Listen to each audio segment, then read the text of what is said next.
and I was meeting people, I was networking with people, but then he became more resentful and angry because what my goal was to build my identity and to find my identity. Mm-hmm. And That's one of the things that they do, the narcissists do is, and I've had some experience with this. I have never given okay, my full story yet, but I've had a short experience with that because I didn't stay.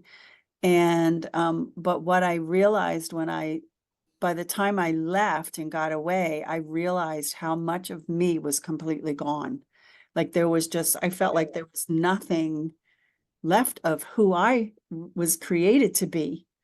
And it was like, and then you have to rebuild that and yeah, restore. I had my confidence went down, my self-esteem went down, everything went down. It was a really horrible Mhm. time. But then I um and then in 2008 the stock market crashed and we lost over, I would say, $150,000 in savings out the window because the market Wow. crashed. So that even put more of a strain on things. So that's why I was like working. I said, I have to go out there